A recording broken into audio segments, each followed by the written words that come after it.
Welcome students. Inverse variation से related एक problem solve करेंगे और इसकी स्टेटमेंट के मुताबिक कुछ इस तरह से है कि कॉपर वायर है जिसके डायमीटर और इलेक्ट्रिक रेजिस्टेंस में आपस में जो रिलेशन है वो इन्वर्स है।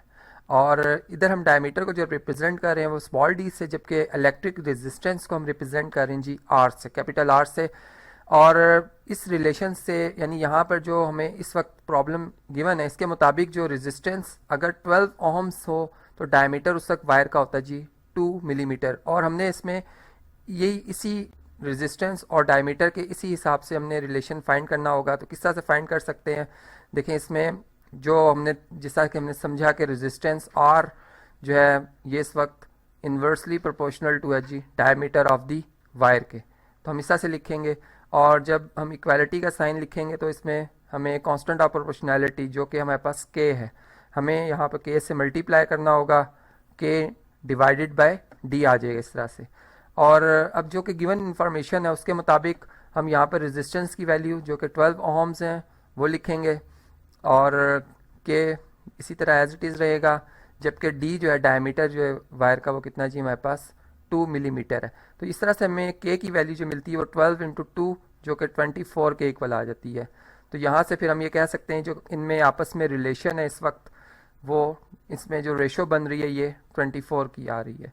अब जो हमने रिलेशन फाइंड आउट करना है आर और डी का इस सिस्टम में रहते हुए उसमें के की वैल्यू हमारे पास क्या आ रही है जी 24 आ रही है। तो हम इस तरह से लिखेंगे कि आर इज इक्वल टू के डिवाइडेड बाय डी।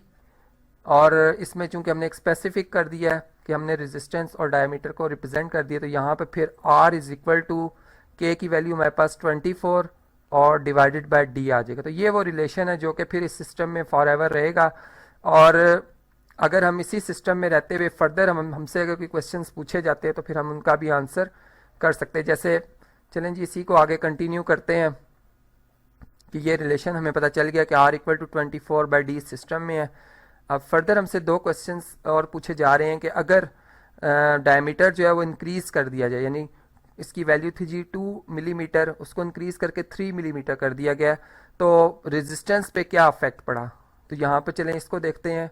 हमारे पास सेकंड जो इसकी स्टेटमेंट है उसके मुताबिक मैं इसका जवाब दूंगा जी। सबसे पहले वो रिलेशन जो कि हमने इस सिस्टम के लिए निकाल लिया कि R equal to 24 divided by D.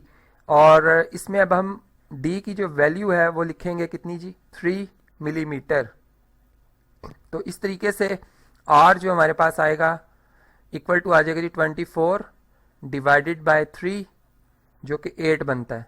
तो यहाँ पर जो रेजिस्टेंस के यूनिट्स हैं ये आप जानते हैं जी ओहम्स में होते हैं। यहाँ पर इसका सिंबल भी हम यूज़ कर सकते हैं इस तरीके से, या फिर हम और करके हम इसका भी लिख सकते हैं 8 ओहम्स, ठीक है। और इसी तरह ये हमारा जो नेक्स्ट इससे प्रॉब्लम है इसी से रिलेटेड जो हमसे क्वेश्चन पूछा जा रहा है थर्ड, इसमें हमसे इस तरह से पूछा जा रहा है जी कि डायमीटर हमने फाइंड करना है और जबकि इंफॉर्मेशन ये है कि जी रेजिस्टेंस जो है वो 15.2 ओहम्स हो, तो फिर किस तरह से हम इसको कैलकुलेट कर सकते हैं। तो चलें जी अब इसका भी आंसर देते हैं।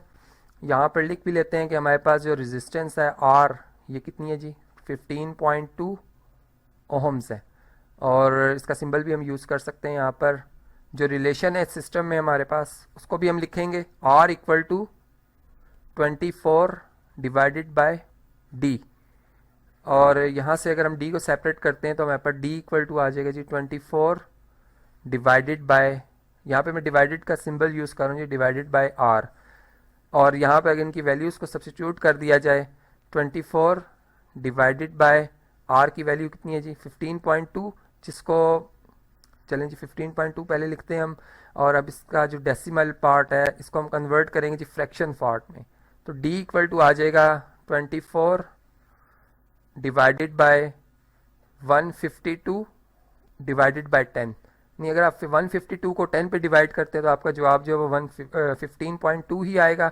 और इस फ्रैक्शन को अगर हम सिंप्लीफाई करते हैं, जैसे 2 के टेबल्स हम देख रहे हैं कि दोनों नंबर्स कैंसिल हो सकते हैं। यहाँ पे 2 7s आर 14 और 1 कैरी 2 6 आर 12, इसी तरह यहाँ पे 2 5s आर 10। तो यहाँ पर अगर डिवाइड का सिंबल मल्टीप्लाई में कन्वर्ट होता है तो यहाँ पर रेसिप्रोकल भी लिया जाता है जी 5/76 आ जाएगा। अब हम देखते हैं जी हमारे पास जो 24 और 76 है इसमें कौन कौन से वो नंबर हैं जो एक कॉमन यानी इनके डिवाइज़र कौन से, अगर 2 के टेबल से डिवाइड करते हैं यहाँ पे 12 आएगा, जबकि यहाँ पर हमारे पास जी two threes are 6 and two eights are 16। और फर्दर अगर हम इसको डिवाइड करते हैं तो टू सिक्स आर 12, जबकि टू नाइनटीन आर 38। तो हमारे पास जो डी की वैल्यू आ रही है diameter of the copper wire 6 into 5 30 divided by 19। और चूंकि मिलीमीटर्स में हमें गिवन था, इसके यूनिट भी लिखेंगे यहाँ पर, तो diameter of the copper wire जो हमारे पास आ रही है वो 30/19 मिलीमीटर्स आ रही है।